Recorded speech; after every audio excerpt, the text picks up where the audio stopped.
केवल हिंदुस्तान की आज़ादी के उस दौर में जब मुगलों का आतंक था, अकबर का आतंक था, अकबर के सेनापति हिंदुस्तान के इस छत्तीसगढ़ और मध्य प्रदेश मंडला राज के आसपास तो अंग्रेजों के खिलाफ बगावत हुई और उस बगावत को करने का श्रेय यदि किसी को जाता है वीरांगना दुर्गावती को जाता है। और वो ये राज्य की रक्षा के लिए, देश के स्वाभिमान के लिए कभी उन्होंने आत्मसमर्पण नहीं किया। लगातार संघर्ष के बाद मुगल के फौज को पूरी तरीके से युद्ध में पीछे ढकेलने के बाद अंतिम समय में दुर्गावती जी ने जब समझ में आया कि चारों तरफ से वो घिर गई है, फौज समाप्त हो गया है, उन्होंने आत्मसमर्पण स्वीकार नहीं किया। अपने कटार निकाल के अपने सीने में भोगने वाली वीरांगना है तो उसका नाम है दुर्गावती, जो समाज के लिए गौरव बनी, देश के लिए और नारी समाज के लिए एक गौरव की वीरांगना है, जिसको आज समाज सम्मानपूर्वक पूरे देश और दुनिया में याद करता है। और उनके इस याद में एक कार्यक्रम आप सबने आयोजित किया। इस कार्यक्रम में हमारे बहुत सारे विशिष्ट अतिथिगण हैं। माननीय सांसद जी ने अपनी अभी बात रखी, संतोष पांडे जी, हमारे जिलाध्यक्ष कोमल सिंह राजपूत जी, मुन्नालाल नेताम जी, सचिव केंद्रीय लोकसभा, सीताराम ठाकुर सलाहकार केंद्रीय लोकसभा, राजकुमार ठाकुर, आत्माराम चंद्रवंशी सूर्या। मुझे लगता है कि आज इस अवसर पे उस मुगल सेनापति आसफ खान जिन्होंने गोंडवाना के ऊपर कुचलने की जवाबदारी ली थी, बढ़ाने के लिए ये बात साबित होता है कि देश के लिए, समाज के लिए सब कुछ कुर्बान करने के लिए एक रानी जब मैदान में आती है तो उस देश के ऊपर निश्चित रूप से, उस समाज के ऊपर कभी कोई आक्रमण नहीं हो सकता। इसलिए आज उनकी देशभक्ति को हम याद करते हैं। मुझे लगता है कि समाज आगे बढ़े, इसके लिए कार्य योजना बना के बहुत सारी योजना और उसका क्रियान्वयन करने का काम हम सब ने किया।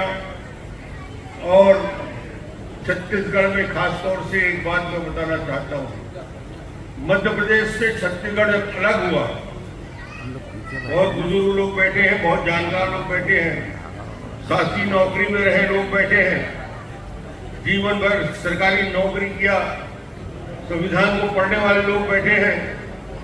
छत्तीसगढ़ में के निर्माण होने के बाद सबसे पहला और बड़ा कदम, जिससे बड़ा कदम कोई नहीं हो सकता था, आप भूल रहे हैं, लोग भूल जाते हैं, मैं याद करा रहा हूं। जब मध्य प्रदेश से छत्तीसगढ़ अलग हुआ, अनुसूचित जनजाति का आरक्षण 20% था। हमारी सरकार बनने के बाद उसको 32% करने का काम भारतीय जनता पार्टी, 32%। और ये इसलिए करना पड़ा कि जब छत्तीसगढ़ और मध्य प्रदेश एक था तो जाति का प्रतिशत छत्तीसगढ़ और मध्य प्रदेश मिला के 20% होता था।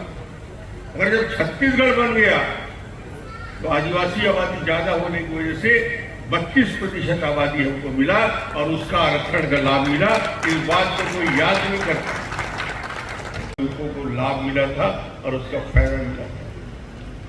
एक बड़ी योजना जो पढ़े लिखे बच्चों के लिए उपयोगी है, हमने बस्तर से शुरुआत की, दंतेवाड़ा के जवांगा से शुरुआत की। प्रयास के माध्यम से अनुसूचित जनजाति जाति के बच्चों को पीएमटी, पीटी, डॉक्टर, इंजीनियर बनने के लिए जो कॉम्पिटिटिव एग्जाम होता है, जिससे कोचिंग बहुत महंगी होती है, प्रयास के माध्यम से अनुसूचित जाति जनजाति के हर साल हमने कहा हजारों बच्चे को आवासीय विद्यालय में बैठाकर उनको एग्जाम के लिए तैयारी करेंगे 10वीं 11वीं और 12वीं में। वहां भी बच्चे डॉक्टर बन रहे हैं ये प्रयास की वजह से। निःशुल्क आवासीय विद्यालय और एक खुशखबरी और इस साल राजनांदगांव के अनुसूचित जाति जनजाति के 10वीं 11वीं 12वीं बच्चों के लिए प्रयास का विद्यालय हम शुरू करने जा रहे हैं 15 दिन के अंदर। निःशुल्क आवासीय विद्यालय जिसमें फ्री आवास रहता है, पढ़ाई होती है और विशेषज्ञ लोग उस पर पढ़ाते हैं और ये बहुत बड़ा काम। और दूसरा एक प्रयास के साथ साथ पीएससी के एग्जाम के लिए हम बच्चों को ट्रेनिंग करने के लिए रायपुर में एक बड़ा नालंदा परिसर का निर्माण हमने कराया था।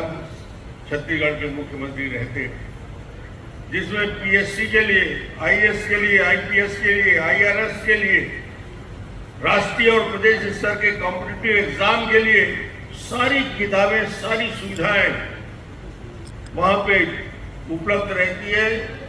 उनके लिए कंप्यूटर की व्यवस्था है, वाईफाई की व्यवस्था है, उनके लिए सारे कोर्सेज की व्यवस्था है और वहां से बच्चे कलेक्टर और एसपी बने।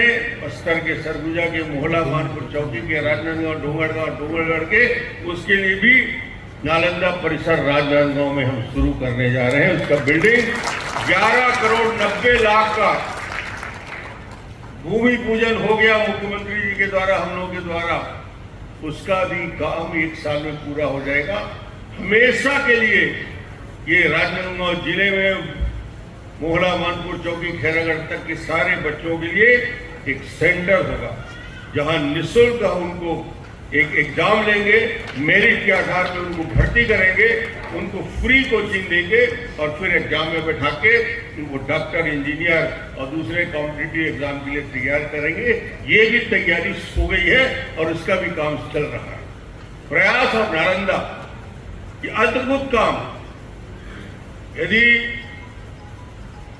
माननीय विष्णुदेव साहब को मैं धन्यवाद दूंगा, मुख्यमंत्री बनने के बाद जो चमत्कार किया, गरीब किसानों के जीवन में यदि कोई मुख्यमंत्री छत्तीसगढ़ और प्रदेश के इतिहास में सबसे बड़ा काम किया तो विष्णुदेव साय ने किया। 2100 रुपया क्विंटल में धान खरीदी की। एक आदिवासी का बेटा, लोग बोलते हैं ना कि आदिवासी मुख्यमंत्री क्या करेगा, विष्णुदेव साय ने दिखा दिया।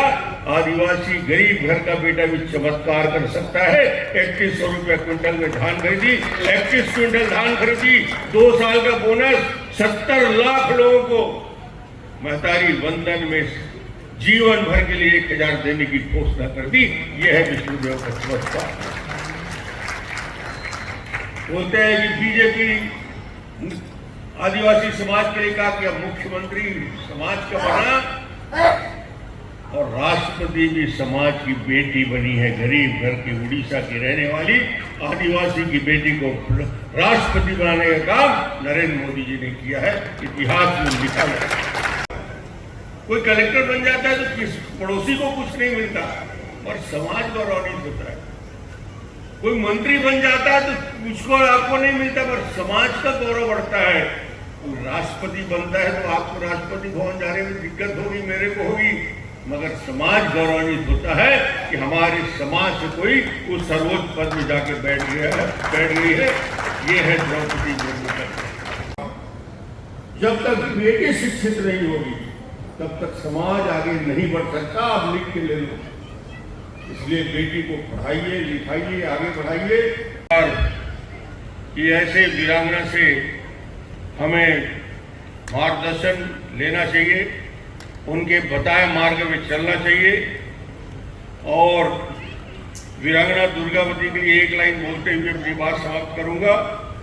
शक्ति और शौर्य की मूरत थी, शक्ति और शौर्य की मूरत थी, हर जनमानस की वो सूरत थी। मरण चुना, मृत्यु चुना, मरण चुना पर हार न मानी।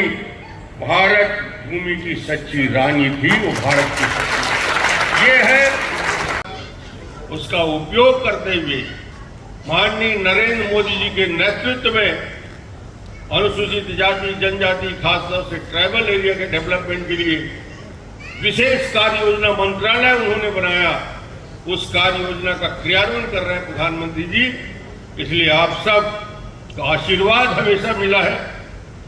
इस आशीर्वाद से ही नरेंद्र मोदी जी 1 बार 2 बार 3 बार प्रधानमंत्री बने, तो समाज का आशीर्वाद था, समाज के लोगों ने सहयोग दिया।